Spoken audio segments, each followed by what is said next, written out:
I invite you to close your eyes, sit back, relax, and let go of whatever it took for you to get here today, to this time, to this place, in your own journey, in your soul's journey, and in this lifetime. Just breathe. Take a deep breath. And know that this is the breath of God. And I'm going to invite you to do something different today. If you don't usually close your eyes just for something different, close your eyes today and trust Spirit to speak within you. Because what I want you to do is go into your heart space. Focus your mind on your heart. Breathe into that Holy of Holies that resides within you. The presence of Spirit within you that lives as you and through you. Be fully present there for just a moment in silence.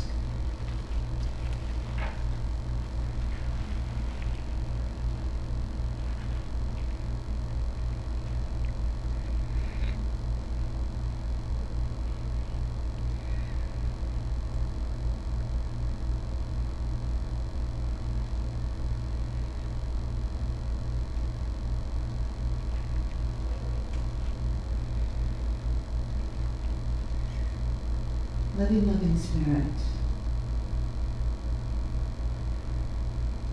in these sacred times, in these moments of silence, as we gather together as a spiritual family,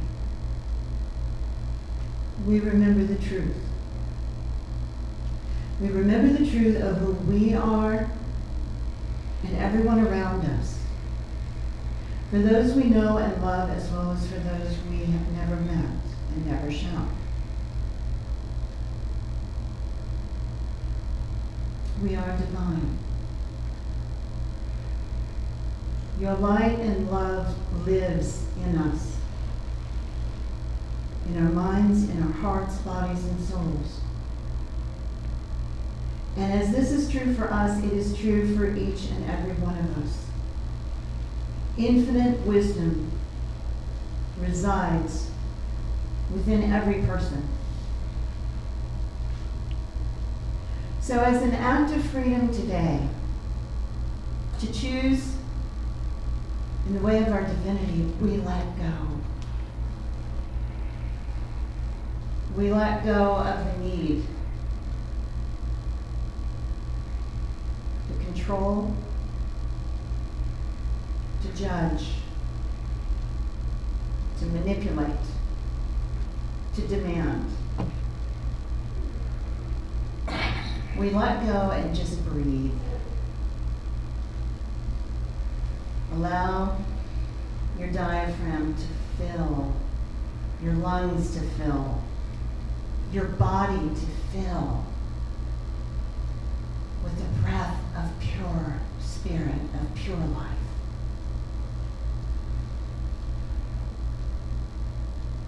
For this is true freedom. To allow ourselves to feel a sense of floating, as it were. To remember our oneness in God and with all of life. We rest in the truth because it is only in knowing the truth that we are free in every aspect of life. In every step of this journey, freedom is our choice. And it is an inside job. And so we let go. And let God be God in us, through us, and as us.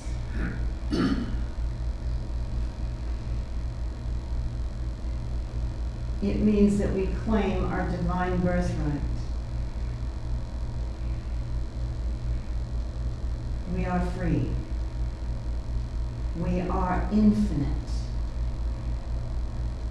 We are prosperous in the true sense of the word.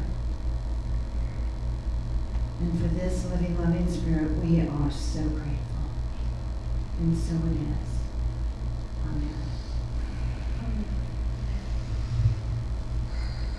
Amen. Feel a little lighter? Anybody besides me ever have control issues? I should, people told me I should come with a warning label. Does not follow directions. But I can tell you, I don't wear name tags. My name's Shari. What's my name? Shari. Okay, you got it. Okay, so that's for a name tag, right? Not to give you a hard time. It's just fun. Jesus was a nonconformist, wasn't he? Yes.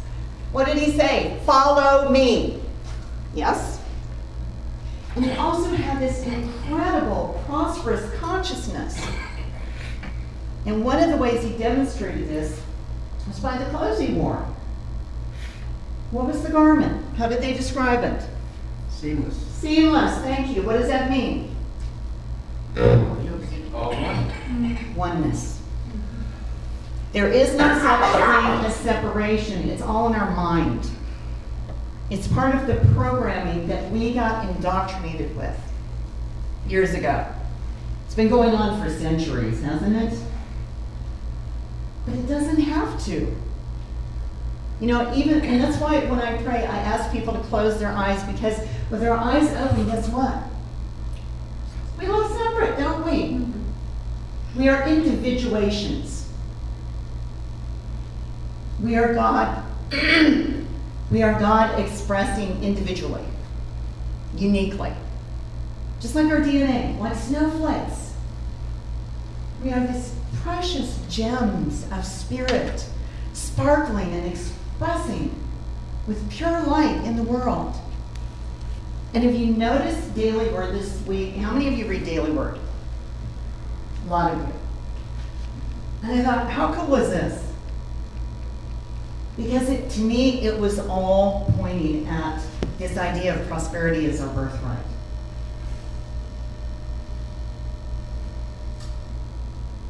Monday started out with let go, let God. If we've got a white knuckle grip on the way we think it should be, here, God, let me tell you how to run the universe because I know better. Ever do that? I don't even want to count the times I have. It's like, let me help God get a clue. I think God has a clue. Maybe it's me that needs to get a clue. Tuesday was, I am centered in the one presence and one power. What does that do for you? A little bit of help, maybe? Yeah. Wednesday, pray for others, knowing our oneness. We are not ever separate from anyone. There is no us and them. That's one that we really need to get over, individually and collectively, I think. Thursday was about faith. I trust in God. On a scale of 1 to 10, where are you with that right now? 8? Okay, you can say it out loud, it's okay. Anyone? Scale of 1 to 10, where are you in trusting God? 2, thank you. Somebody who's honest. On a given day, I can bounce from 1 to 10. And I've been a minister for over 21 years now. Been in Unity like 30 years. Rosemary Fillmore Ray, the granddaughter of the Fillmores, was one of my personal friends and mentors. Do I still have trouble connecting to God? Sometimes. The thing is, we're spiritual beings and we're having this really goofy, quirky human experience. And our goofiness kind of gets in our way. So that's when I need to just breathe, pause, close my eyes, and remember, oh, excuse me, wait, who am I? Where did I come from? What is my birthright? Oh, it's prosperity. That's what Jesus was talking about when he said, follow me. The kingdom is within you. It's not about how much property we can accumulate. Because you know what? When we recycle, we don't take it with us. We really don't. So what do we really hear about? Well, Friday, I think, gave us a clue. My heart's desire is to know God. And I think the Greeks also kind of helped give us a little bit of a clue when they said, know thyself. Now on the temple, it was inscribed in what we would call all capital letters. But when I write it, I write the S in self as a capital. Because it's about me knowing my divine self. Not just the Shari who trips over her own feet. Or says things inappropriately when that wasn't what I meant. But, oh well, sorry. I apologize. And move on. And then Saturday, I see God as all in all. Do you suppose that relates to prosperity in any way, shape, or form?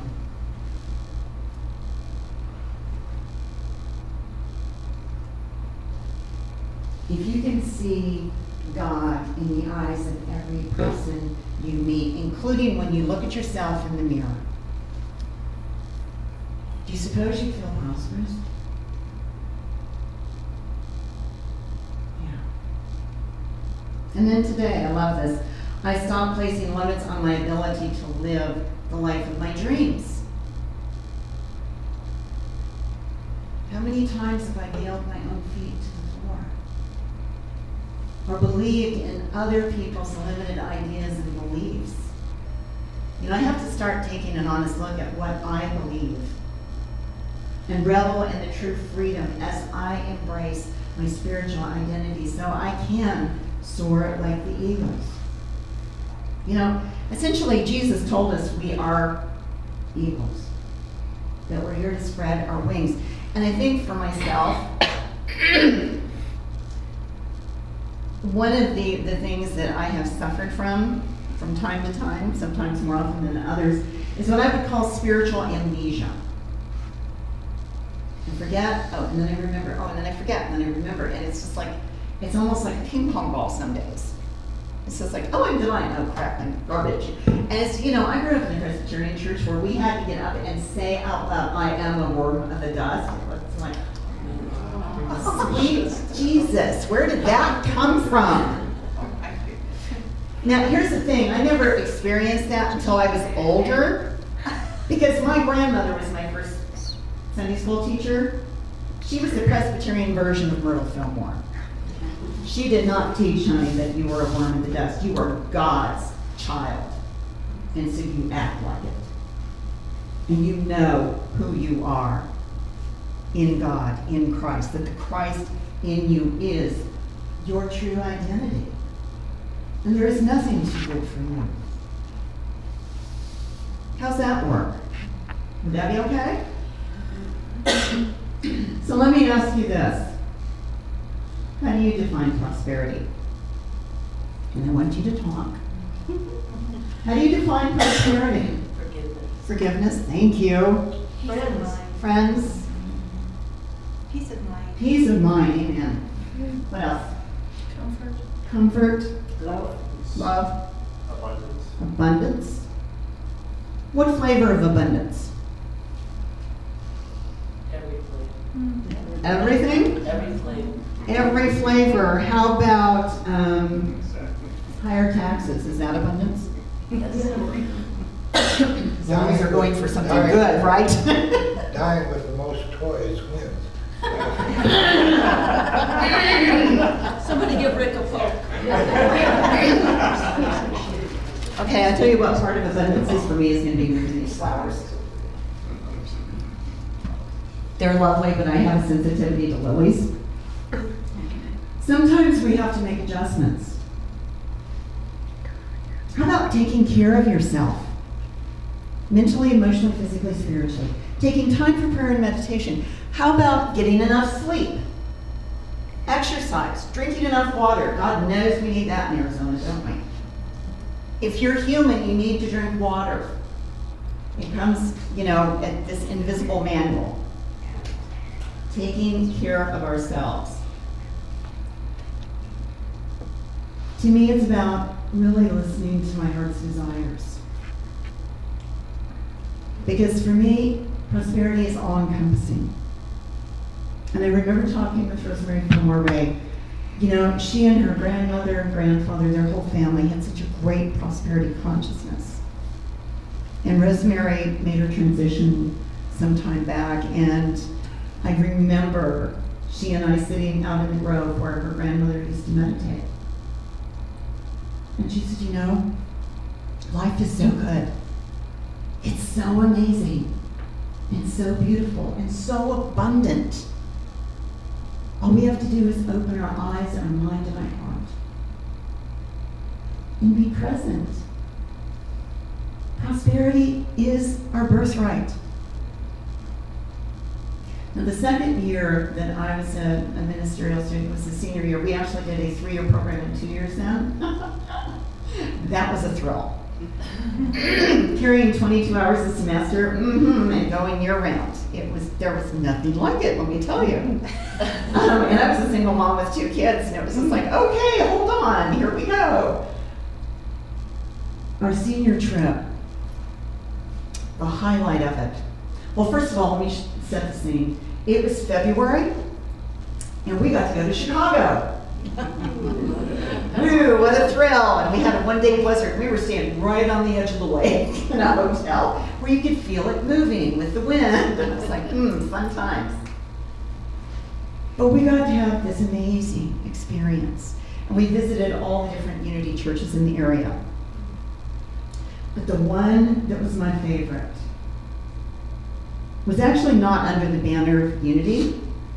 Now, the senior minister was a Unity minister. She had served on the board, and she was a legend in her own time. She was the rock star of prosperity. And she was a lot like Myrtle Fillmore. She was a nonconformist. Her name was Reverend Dr. Johnny Coleman. And if you don't know who she is, or who she was, look her up. They had the largest church in the Chicago area. The most prosperous. It was all state-of-the-art. Multi-million-dollar facility. And we got to go up onto the stage area, and they didn't even need microphones. It was acoustically perfection. I loved it. I got up there and I got to stand there at this crystal glass podium. It was heaven on earth, honey. It was divine. Thank you. And then that evening, we got to have dinner with her. And as part of my answered prayer, I got to sit next to her. It was like, life is good. It's like, forget the snow, who cares? I'm sitting there having dinner with Johnny Coleman. And we also got to peruse her private quarters. She had her own suite for when, that was not where she lived, but it was her suite. And it looked like it had been designed by, a group of, architects, designers, and everything else. But what cracked me up was her bathroom. I got to go into her bathroom. The toilet seat was one she designed herself. Now you would think, what is a minister with such consciousness doing, wasting her time designing the toilet seat, right? It was clear. And it had set in it all varieties and denominations of coins, silver and gold and everything else. And there were some that were worth a lot of money. And she said, honey, money is this much of prosperity. It's for us to use. That's it. We use it, and then you know what? We let it go. And the stuff that we use it for to buy, guess where it goes? It's recycled back to the universe. One of the highlights also there was getting to go into the bookstore. And they had just, all the Fillmorian pieces, everything was Unity. Even though it was not flying under the Unity flag, it was Unity, and she did come back into the Unity family. Side note, the reason she had decided to do her own thing, because in Unity there is a hierarchy, like it's in most religious organizations. She had worked her way up the ladder to become the CEO of the association, and when her time came, they picked somebody else. They picked a man, and she was essentially dissed. So she said, okay, fine, God and I will go do our own thing. And she did, and she was more successful than just about any other church there was. Now in the bookstore, the keepsake that I brought home was a bumper sticker. Now anybody that knows me knows I don't do bumper stickers. I don't even like a little smidgen of anything on my car other than the license plate, and I don't want the frame that goes around it. I like it clean and clear, right? But this one, as soon as I got home, it went on my bumper. And when I sold the vehicle, I wanted to figure out if there was a way I could keep the bumper. But the person who bought it decided they wanted it, and they liked the bumper sticker. And it was the title of today's lesson. Prosperity is my birthright. And it became a mantra for me, and especially as a single mom going through ministerial school, I got to sell my house so my kids and I could have a roof over our head and food in our bodies while I went to ministerial school. And you know what? We had just enough to last us that time until I got my first job at Unity of Austin. And we were able to move there. By the grace of God, they paid for my moving experiences. I was able to rent a house, and I had $200 left to last me until I got my first paycheck.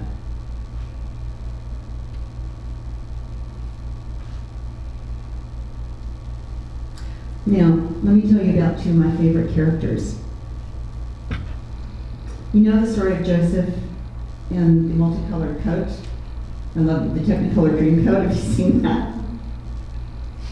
We're all familiar with that. He got sold into slavery by his brothers, nice guys, huh? One of my other favorite characters was a Disney creation. Actually, it came from older stories that Disney recreated for us. It was Cinderella. Now, what do these two have in common? What do they have in common? They're struggling. Struggling? No, they're not. They're in a hole. They're in a hole. They both got to be in holes, didn't they? Okay, what else? How did they both rose above? They were both rose above. They had a prosperity consciousness, didn't they? Now, Cinderella came from a family of nobility, so did Joseph. They both ended up in a position of servitude. Joseph went to prison for years. Cinderella lived as if she was a prisoner. But what kept them going? It was about knowing who they were. It was about having the faith and the courage and the imagination to envision a brighter tomorrow, whatever that might be. Sometimes it takes months, weeks, years, decades. And in the larger scheme of things, a lifetime is the blink of an eye in eternity, isn't it? And yet how many times have I wine-griped and complained because I had to wait 2 months for something? It's like, it's not here yet.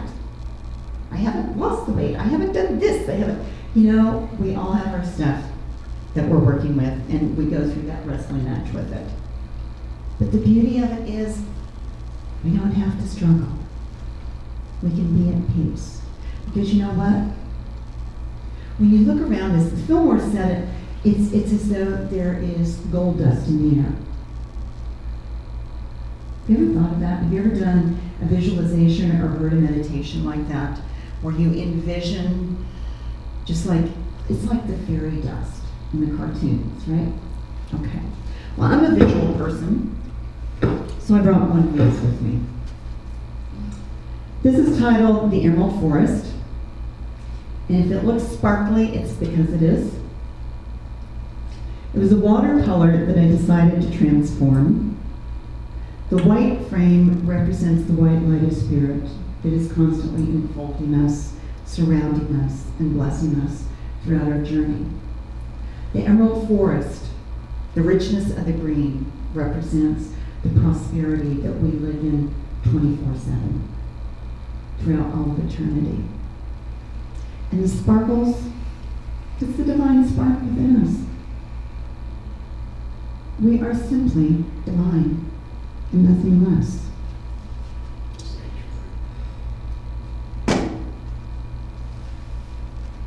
You know, one of the things I loved about Jesus and the Fillmores and so many of the other great mentors that we've had on this planet is we knew who they were.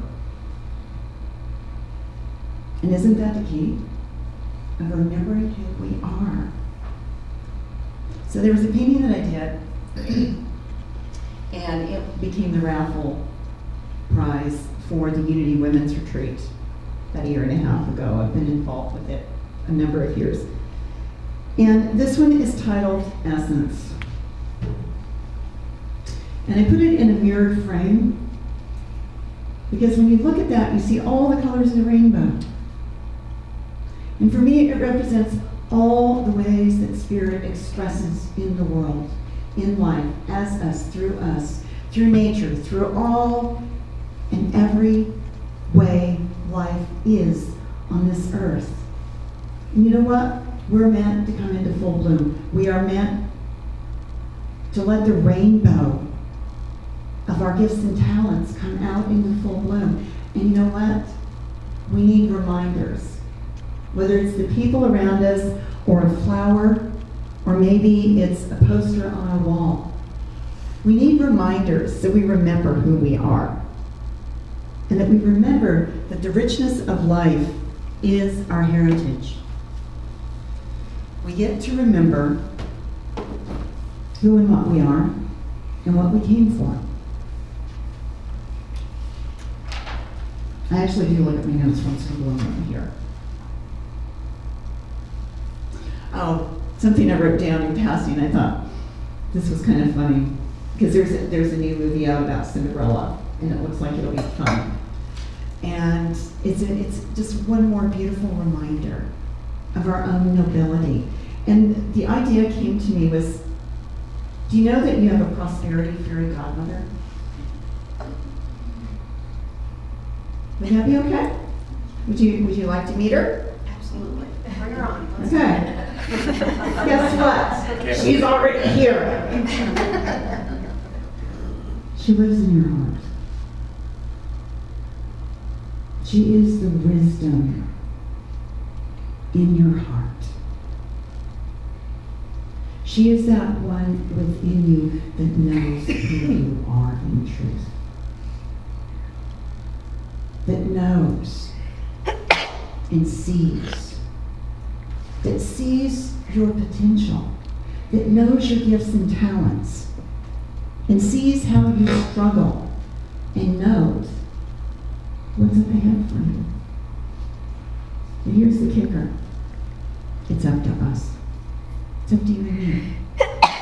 Bless you. God bless you. And it's okay to be blessed, isn't it? You know, I think sometimes in our struggles, in this, when we're having just a real day, you ever have a day of just stuff? I'm sorry? That one yesterday. Yes. They happen, don't they? And it's just like, We always have a choice. This was something Rosemary Fillmore taught me, again, which I needed to be reminded of again and again and again. I always have a choice. And it's to remember who I am. Joseph didn't give up. What was it, 13 years he was in prison? You know, when you're reading the Bible, it just seems like, oh, well, he was there, and then he wasn't. And then the next thing you knew, he was the second most powerful man on the planet. It didn't happen that quick. And he went through a lot in that time. Now, Cinderella may be a fictional character, but we can still learn from her, can't we? So tap into that inner fairy godmother in you. Because allowing God to be God in and through us is one of the gifts that we can give ourselves. Now, one last picture to share with you. And I think somebody said that, you know, one of the aspects of prosperity is serenity or peace of mind, right? Well, another word for that to me is serenity.